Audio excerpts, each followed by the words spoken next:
You were on many people's wish list, Christian. You made our wish list, and that wish came true. Yeah, well, thank you. you. And you're here. I'm glad to be here. It's a lot. Yeah, how are you feeling right now? Because I think that certainly after your season aired, obviously this is the first time you've gotten this opportunity, but there have been so many lists that were like, God, I hope that the people like Christian and Angelina and Chrissy who, didn't get their opportunity in the 30s get the chance to come back. Yeah.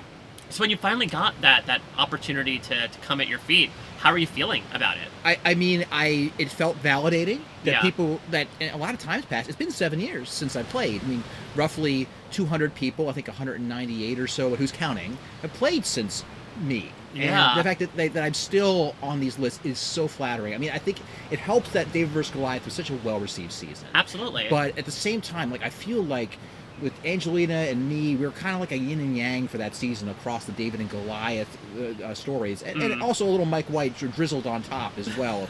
I'm sure we'll get to him. Yeah, exactly. He's a sauce. But really, what it was ultimately is, I mean, I try to be humble about it because, look, I'm lucky. I'm lucky that they chose me. I got lucky by circumstance. But if I just write it off as, I was lucky, I really do myself a disservice. Yeah. And that I have to acknowledge to myself that I did something to earn this. Yeah. Because if I do not own my own strengths, I will end up carpet bombing people with a Charmpocalypse again. And then everyone says, we like you so much, Christian, here's 18 votes. So that's the thing that I want to get into is the fact that, so one of the many delightful narratives of David versus Goliath was that arguably one of the biggest Davids of the Davids was a Goliath, was someone who was perceived from that first slide puzzle as like the BMOC, someone to get rid of to the point where you got those 18 votes.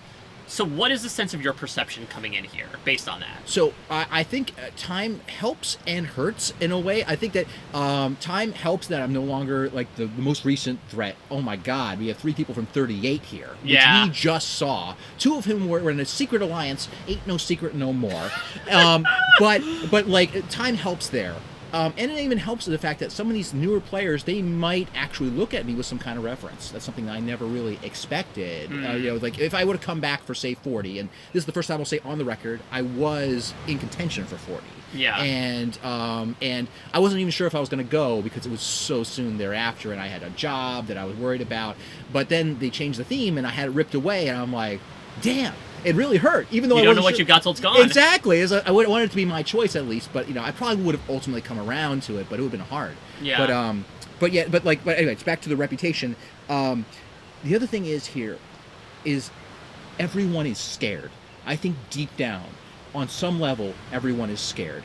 There was a moment I was in a tent yesterday with Coach, and I remember I was starting to get in my own head a bit, like the Coach was like in my way, like he was like he had his feet propped up to the over in front of the only entrance to the tent I had to get through. Yeah. And the man did not budge a millimeter to let me get out. I'm like, oh my God, did this man hate me? Is this man pre-gaming and decided that I'm dead? And I'm like, what? I've got it in my own head. And then, like, not 5 minutes later, Coach starts freaking out in the tent. She's like, I'm about to lose my mind. I'm stuck in this tent so long. I'm about to lose my mind. If I had anxiety, I would run off into the forest right now. I'm like, he's scared. Coach, and in my opinion, has always had a narrative about fear. Mm-hmm. That's in my opinion. But that's the same for everyone. There is a reason that everyone out here is scared. Do you think Dee's not scared that she's going to get booted because she's a winner? Yeah. And she just played the challenge? Everyone is scared. So what it's about is marshaling the right narrative where I'm not the current person to be scared of. And that, I will say, is my dominating strategic mindset this season, is that Survivor is narrative warfare. It's about votes, yes, it's about relationships, it's about all these things, but they're all incomplete pictures as to what this season is about. The reason I was a giant threat was because I was a narrative threat. And who set that threat? Freaking Mike White, the king of narratives. Yeah, the writer himself. The writer himself. He told a very simple story that said, Christian is the David. Yeah. He will slay Goliath. If you let him get to the end, he will win. Simple story. It's like Inception. A simple enough story, buried deep enough, will plant seeds and grow. I want to steal his power this season. That's the thing I learned. You're picking up the pen. I'm picking up the pen. It's mine. So, like, that's the thing I learned the most, and I've kept close to the vest across 30 hours of probably 60 hours of podcasting at this point. Was like, it's narrative warfare. That's my secret strategy. Is that especially with 50. There is no set narrative other than in the hands of the fans. Yeah. You can make up whatever narrative you want. Yeah. It's like, Ozzy, would one of the fans want all the old swords stick together? Yeah. You know, it's like Charlie, really, the fans are gonna be happy if you just stick together with all the new scores with D and whatever. Are they gonna be happy with that? Charlie might not be able to buy it, but some people will. Yeah.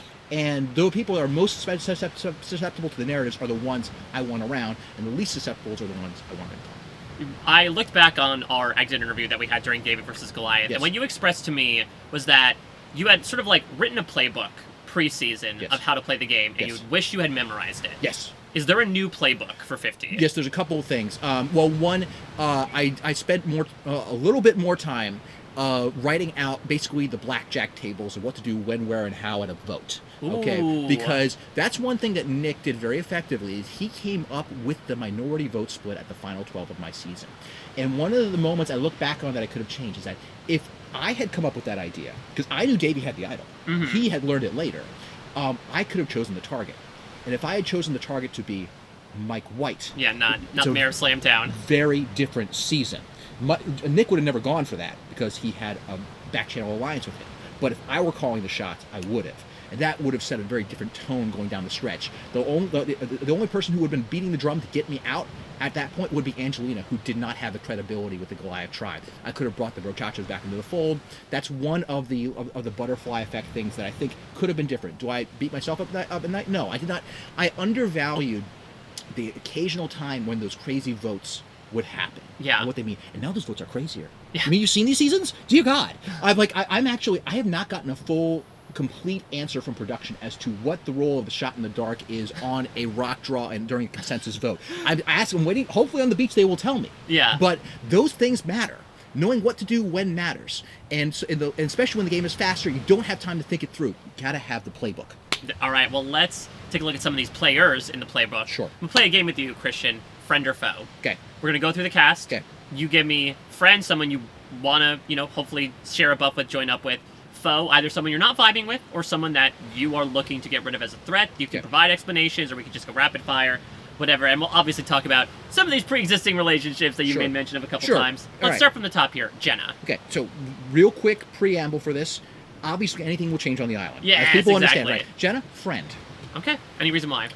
She could be a loose cannon I want to point at a direction at some point. That woman will not quit.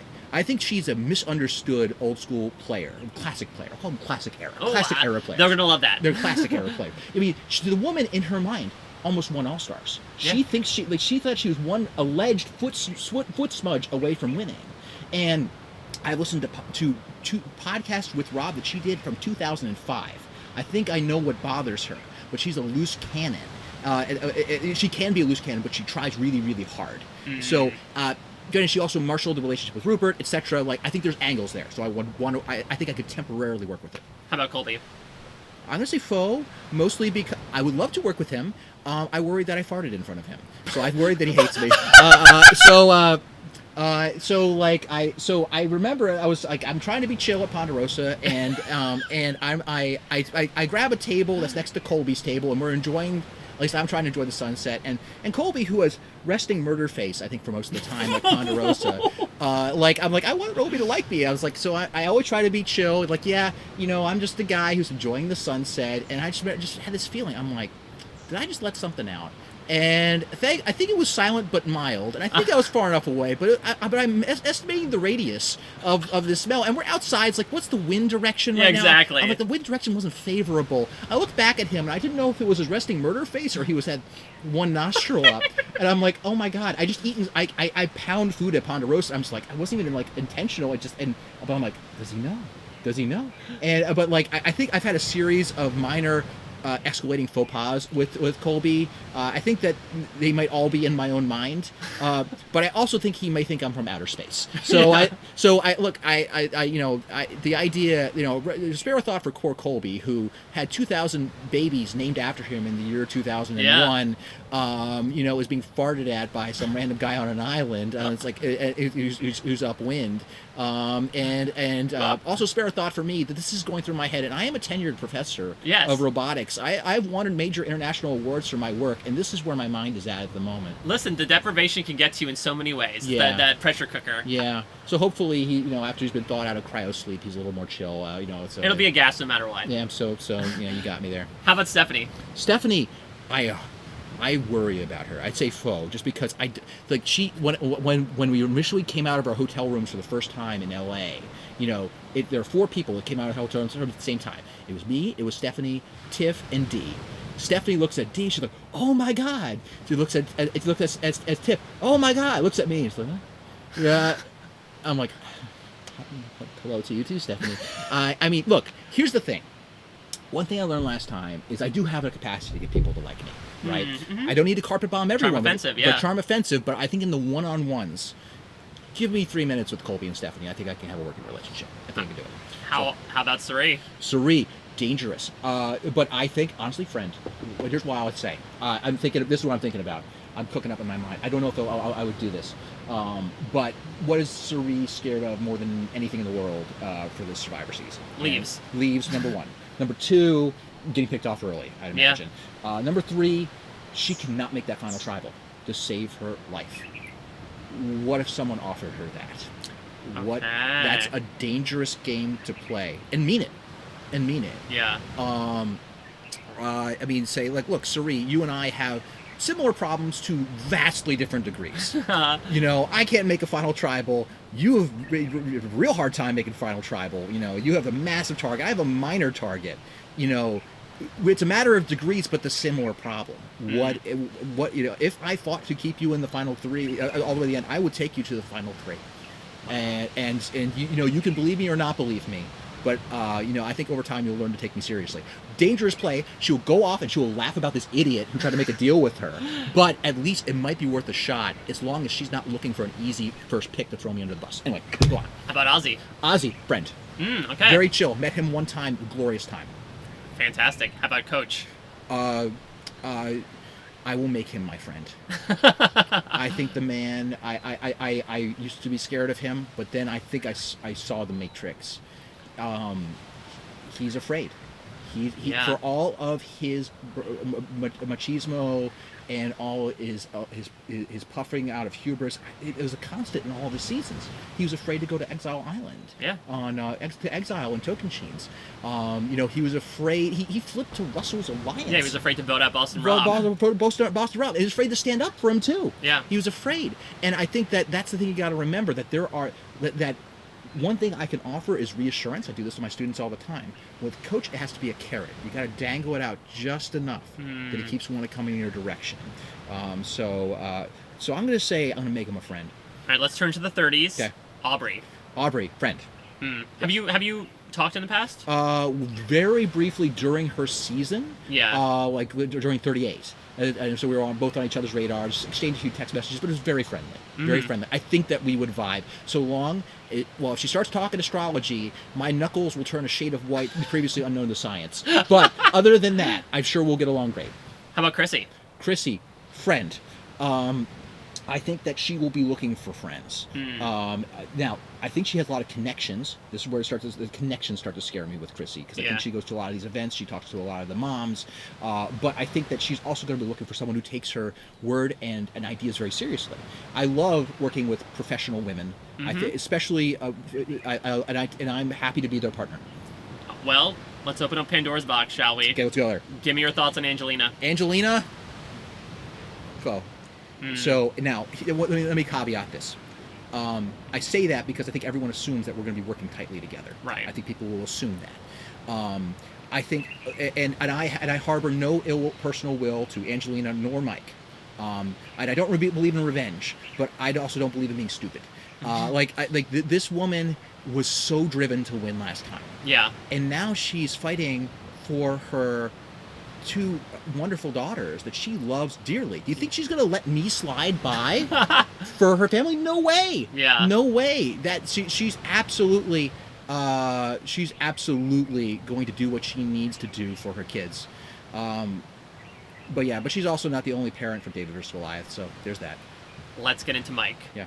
I mean, you showed up in Thailand. Do you think maybe bygones are bygones, but what are your feelings? I think that Mike sincerely would want to work with me. Okay. For now. I think that but when the circumstances change, he will flip.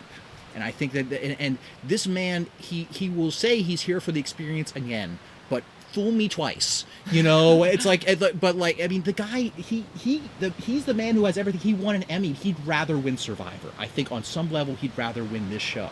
So I'd be a fool to forget that. He's a friend. I think he's a friend. I don't think he'd be looking to take me out early, but there's no way, like, this idea, take me to the final 3, I don't want to win. He's not going to make that mistake again. He will get to the end, and then he will make a beautiful speech and tell everyone why he should be the winner of season 50. Yeah. Give me your thoughts on Rick Devens. Friend. I want him to be the Captain Kirk to my Mr. Spock. Oh, I love that. Yeah. Well, I want to Kobayashi Maru this shit. I could totally see, like, I'm plotting photon torpedo trajectories, and he's like, beam down on away missions. Basically, I think we get along. I've never met him. Yes. But I just know it. I just know we get along. And I can imagine a world like, here, Rick, here's some ideas. Let's bat around some ideas. Let's do this at Tribal. And that man would ham it up so hard at Tribal. The thing that he needs to do. There are so many weird inside vote split opportunities with raised and lost votes that force different kinds of consensus discussions. Could you imagine what he would do in one of those things? Oh my God. He'd be out in front doing it. Yeah. And he's the person that I would gladly go to the end with, because I think we have actually perfectly in line threat profiles. There's no reason for us to target each other. Who's the McCoy in this situation? Who's your Bones? Bones? Well, I mean, do we have any doctors here? Who's sassing us? Both? I was gonna say, like, Colby might be like, damn it, I'm a cowboy, not a doctor. I think that Colby would be Bones. The other one would be Mike White. He'd be like, I'm done with this shit. Yeah, exactly. And like, it's the Spock and Bones relationship, very much the yin and yang, as it were. All right, let's get to the new era, shall we? Yes. Jonathan. Friend, I think I can get him on my side. I think that I remind him of Omer in the good ways, but not the ways he doesn't like. I imagine, and I think that I can play that. But I think that from watching Jonathan, I think I can recognize the signs of when he's going to turn on an Omer, so I can be aware of when that's likely to happen. How about D? D. Foe. I think that she is so well connected. I think that if there's a threat of there being an old versus new school alliance, she is going to be near the center. Near the center of it. I want to play I want to play a little bit more get the goat this season, but also a little more get the glue. And so you're that glue remover. Yeah, you got to get out that acetone, and and I don't want to ruin her beautiful, gorgeous hair. In person, it's fucking phenomenal. It's just, but the acetone's got to come out, and I think that she's a prime target. Nothing to do with the fact that she won, but everything to do with the fact that the skill she has that allowed her to win. All right. Let's talk Emily. Because, listen, we've had a couple of these opportunities where you've gotten to play these games, you got to lie to each other's faces. How does that affect the way you're perceiving her? Emily is a friend.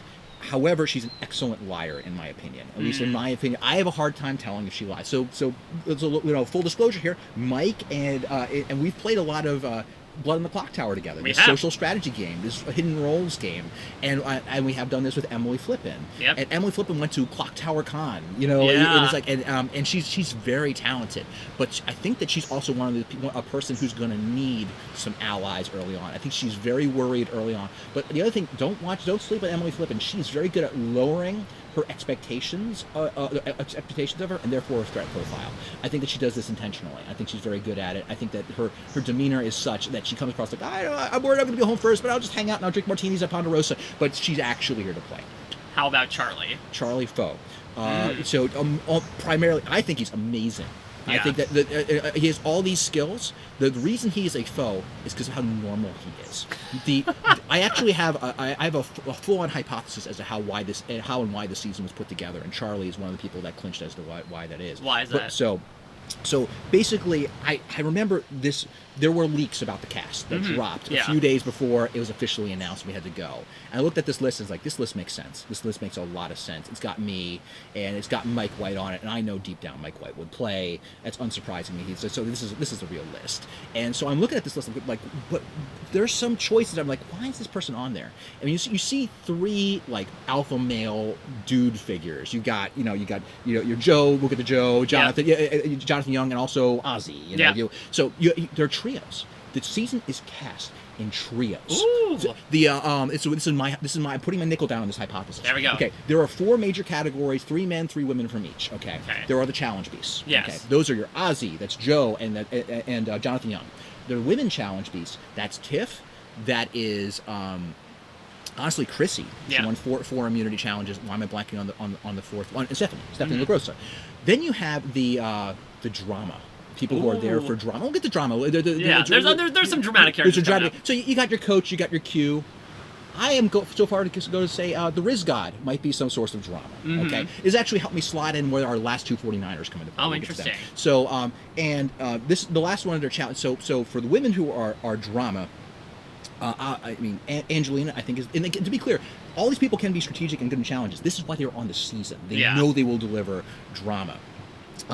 You've got, I think you got Angelina. I think you got Jenna Lewis. I listened to her old podcast from 2005. The woman will stir the pot. Yeah. And I think Savannah slides into that last slot. I'm not sure about her, though. I have thoughts on that. Okay. Then you have the people who are there for comic relief and witty commentary to camera in confessionals. That's me. That's Rick Devens. That's Mike. That's Aubrey. That's Emily Flippin. And that's Camilla. Okay. Then you have this final category where Charlie lies, which are the favorites. These are the people who are there because they are most likely to be excellent winners. Interesting. So these are people they have a lot of these characteristics, but frankly they read as normal. Yeah. You know, so like I mean, certainly compared to people that are cast for comedy and commentary. Exactly. By contrast, I mean that's where Charlie fits. That's where Kyle fits. That's where Colby fits. Now, Colby just awoke from cerebral cryo sleep. I don't know how he'll do out here. I mean, you never know. But he's there because he's likable and normal in comparison. And for the women, I mean that's where you get that's where D falls into place.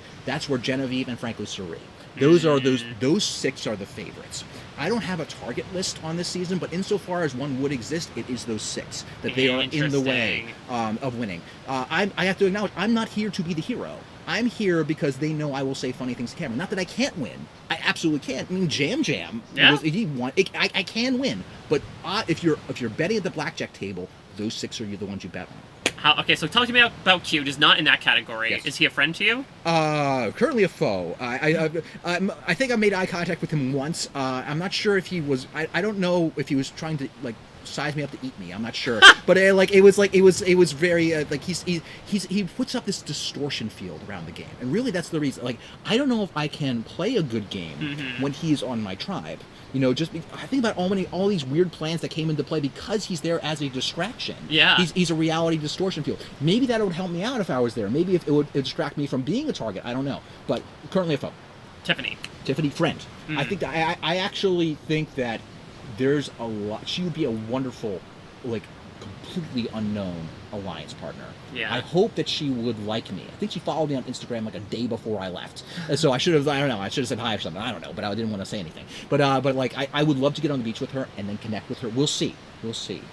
Genevieve, she was in your 6. She's my 6, but I would work with her at least for a while. Yes. Interesting. Yes, I think that she is going to, she wants to learn about the power of emotion, Mike, and what better from a robotics research scientist. Exactly. No, but like she's very bright, but I think that she would take her later, and I think that the thing is, in a way, she's an odd but interesting replacement for Gabby, and for me because she's not Gabby in many, many ways.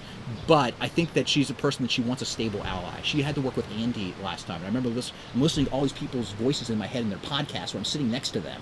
And I'm looking at them and listening about what their regrets are from their seasons. Yeah. And Genevieve's like, I wanted to work with Andy, but it just wasn't stable. It's like, well, I could be a stable ally for you. At least in the meantime. And the reason that the Christian Gabby relationship did not work in the long run is because there was a disparity in credit. Yeah. But there's no world where I think Genevieve comes across as not having agency in the decisions she makes. So, anyway. Give me Joe. Friend, hopefully. I think that I hope he likes the cut of my jib. I do have a minor connection with him through Eva. Eva and I worked in the same robotics laboratory. Oh, I did not know this. Yeah, we actually worked in the same building at Georgia Tech for a while. We did not overlap. We just missed each other. But yeah, so like I think that she would have mentioned to Joe that because Eva and I talked during her season. I talked to her, what did you work on? Now she's doing. So yeah, no, we work in similar fields. And so maybe there's something there. Now, does he take that to the bank? No, but I'm gonna be on a tribe. There's the other aspect of the trios thing. That's how you build a tribe. There you go. There's 8 of each character type. 3 tribes of 8. It's trios. That's how you build a tribe. So odds are I'm going to be on a tribe with Jonathan, with Ozzy, or the third Joe. Right? Yeah. So I want to make sure, as long as Ozzy, if I'm good with Ozzy, Jonathan, or Joe, odds are one of them's going to be on my tribe. Camilla. Oh God, I don't know what to make of her resting assassin face. I don't know. I would love to work with better her. than the resting murder face. Yeah, murder face. I just Colby. I don't know. I think it's just I don't know if he's just annoyed to be there, but Camilla, it's a problem because like she's known for lying. Yeah. That's the thing. She made it her reputation that she's known for lying, and she's in the season 38 trio, right? Yeah. Now I do like the distraction of there being a season 38 trio and the season 48. So you know what I'm saying. Yeah. The audience, I'm not an idiot. Drop the 3, replace with the 4. Yeah, exactly. So 46 and 48 trios are good distractions, but I mean, I think she wants old school Survivor blood in her breakfast cereal. I think is what she wants. Kyle's in your 6. Kyle's in my 6. I think that Kyle is definitely a if you have an opportunity in the pre-merge, take him out. You have to get some of these favorites off the board before you hit the merge. If there are too many, the one will slip in the end. What about the 49ers? Any sense? I mean, you seem like you were trying to slot them into things. Yeah. Does that inform the way that you're trying to regard these unknown entities? Absolutely. I think that the Riz God, well, first off, I don't even know what kind of god he is. I don't know if he's a benevolent god. I don't know if he's a vengeful god. I don't know if he's part of the Greek pantheon. He's the god of Riz. When someone says you're a Riz god, you say yes. Yeah, you say yes. I mean, I don't know why the Riz God walks among us, but I think that he, clearly, he's so cocky. It just comes across not only in his confessionals. There's one confessional we saw before we left. We saw his season preview. That was very informative. He's a super, incredibly crazy. I think the answer's faux, because he's a crazy fan. Like I found his record of LRG placements. Wow. Yeah, he played. Like in a live reality game version of The Mole. Wow. He played live reality game versions of Big Brother. He's the super fan this season. It ain't me, that's for sure. It's him. So he knows, and he's on the season for a reason. I mean, he reads as tall, athletic Ryan Ulrich. That's the way he reads to me. Yeah. And so he clearly did something. And the other thing is, like, there's a strong possibility one of these two won their season. Okay. The reason being is that you have 2 winners, but probably 3 tribes. The hypothesis is that if any one of those is on the 3rd tribe without a winner, maybe they won. That's the hypothesis. But I think that he's a foe. I think that he's trouble. I think that the other thing is that you rarely get to use the advice you would have from a first time playing again for a returning player season. But one of the pieces of advice is, like, if you're sizing up new opponents on a reality show, you look at their face and you say, what's the first thing you think? And because they're not normal people on the street. You should not judge a book by the cover in normal life. But these are not normal people. We are strange folk. Yes, we are. We are selected by casting to give a particular impression to the audience. So if the first cut thing is like, this person seems a little schemy to me, you have to listen to that. Yeah. And often, as we know, what's the record of these immediate turnaround players coming back on all the season? Pretty good. Yeah. Pretty good. Fair. I mean, Aubrey and Zeke both made it pretty deep into deepish to the merge and deep into the merge. I mean, that's like Zeke is, I think, the one who did like the worst placement of all of them, and Zeke was an intelligent guy. Yeah.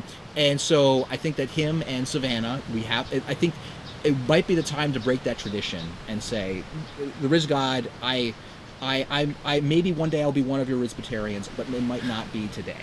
So who is one person you wish was cast on Survivor 50? Davey. Yeah. Davey. It would be nice to have a person from my season who I didn't think wanted to cut my throat all the time. That would be nice. I mean, that I have a personal bias there. But the obvious snubs. I mean, who are the obvious snubs? I mean, it's Jesse and Carolyn from the 40s. I mean, like, they're such giant characters. Jesse delivered the exact kind of move that Survivor wants from the new era. So not having him, it would be nice to have a different target out there as well. Yeah. There's that. So I think that those are the new era snubs. What role in Blood on the Clock Tower you think will best summarize the game you're about to play in Survivor 50? A storyteller, right? There we go. Storyteller. Exactly. I mean, like, that's that's what I hope to do this time. Let me get back to Savannah, by the way. Oh. So it's So Savannah, I think that she fits in the drama category if I believe in my literal hypothesis. Yeah. But let's pretend that my mathematical hypothesis is not correct. Okay. For a moment. Of course it's right, but yes. for a moment. But like, I mean, she, I try to remember from the preview. I know you can't tell me. I wish I had listened very closely to the voices and the voiceover in the preview. Mm-hmm. And there had a lot of people saying very threatening things in the voiceover, and like one of which was about being a mermaid who would lure and drown men at will. I wish I had listened to that voice more to know if that was Savannah. And if that was Savannah, now we're dealing with a different character type. We're dealing with a more Parvati character type, right? Like, oh, this is a person who likes to play the flirt card and move things forward. I think that'd be a little bit redundant with Dee. I think that's what Dee did very, very well. Okay. I mean, she's talented in many ways, but that's one of the extra spice that Dee will bring, is like she was able to wrap Austin around her finger, was the way it was portrayed, at least. So that'd be a little redundant with that, but I think that maybe she was a big mover and shaker. So the funny thing about Savannah is I got on, when I was back in LA, I got onto the shuttle bus to go to the hotel, and I get on the shuttle bus and a young woman offers to have me sit next to her, and I'm like, oh, no, that's okay, I'm good, I'll stand in the back, it's all right. And it was Savannah. I had no idea. I saw a picture of her from various lists online. I was like, okay, that's like this. These are the people allegedly on the season, but people look a little different in real life. And but yeah, I mean, she's got the smoky eye thing going on. I mean, that's not an accident when casting wants you. And so I think that she is potentially dangerous. So faux. Okay. To be clear. But the funny thing, like, I did not know. Because I was still in my last phone call with my wife Emily, not Emily Flippin, for people who are confused. Now, my own wife at home, who was my girlfriend, who was on the show the first time, and I was glad I was speaking in very, very hushed tones, because I almost gave away my biggest secret, which is 6 weeks ago I had a baby. Oh my God! Yeah. Congratulations! Thank you. Oh my God! Yeah. How are you feeling right now? I'm doing okay at the moment. It's a lot. It's a lot. Fuck, Christian. Oh my God. Yeah, so I'm not playing just for me this time. Are you gonna tell people? It's a secret right now. Is you gonna Jeremy Collins it? I don't know if I'm gonna Jeremy Collins it, but that's on the table. Like there's a lot of ways that I could use it right now. What it is for me is it's a motivation that I have that none of these people know I have. I think people will think that, oh, I'm a goofy professor who farts in front of Colby, but it's just like, oh, he's here for the fun, and I intentionally look a little sort of awestruck around the environment, which is true and real, and it's me, but like, I don't think they know what I'm ready to fight for, that I have someone to fight for this time that's different than last time. Rarely do people come in with a secret on their second time that could change how they play. Yeah. And I think he's my secret weapon. His name is Michael, actually. Oh my God! Yeah, Michael Bloom Hubicki. No, exactly. Christian, I'm honored. Michael. But yeah, no, I'll never forget. It was back in August. I originally got my call from CBS, and they were like, it's like Christian, or you want to go on 50? So are you interested? Would you be interested on 50 in 10 months? It's like, well, I just got a phone call saying I'm having a baby in 9. So and so I'm like, and so Emily and I talked this through. I'm like, how are we going to do this? And we found a way. I'm guessing you had no idea. Not a clue. We played Clock Tower together like a couple weeks ago. Yeah, it's very much under wraps. So I recorded me reading baby books to him, so he has this while I'm gone. I bought a robotic baby bed to soothe him to sleep, so that way Emily can get more sleep at night. Yeah. All these things, I tried to give him a blanket that smelled like me, so he has some reminder of what I'm like. But it's 5 weeks that I'm gone, that I'm not there. Yeah. So really, I really feel like I have to make this mean something. Yeah, and a new meaning to get that money, baby. Yeah, and the money, look, my baby will survive without $1 million. I understand. College is expensive, so maybe not. But but really, someday he's gonna watch this. Yeah. And I sort of bring this all back to like the end of my first season. Yeah. I went up 7th place, as all fans probably remember. And I dodged so many bullets to get there. Crazy plays were happening around me and because of me sometimes, to get as far as I could. And it's like, and at that point I got voted out, and it's like, it's disappointing, but like, yeah, it's my time. It's my time. I had it coming. I made mistakes, and I felt great and still feel great about what I did that season. But As time goes on, I'm like, why did that have to be my time? Could there be? There was more in the tank I could have potentially done. Why can't it be me to be the winner? And now I have to think about the example I'm setting for Michael, that I don't want him to limit himself as to what he can accomplish. Yeah. I don't want him to think that, 7th place is good enough on this reality show. You should be lucky to be there. You're happy to be there. No. Those other people should be happy to be there. I should win. Yeah. And he should see that. So that's the way I see Michael entering my game on this season, and we'll see how far that takes me. Hopefully the win. This is RHAP. We know reality TV.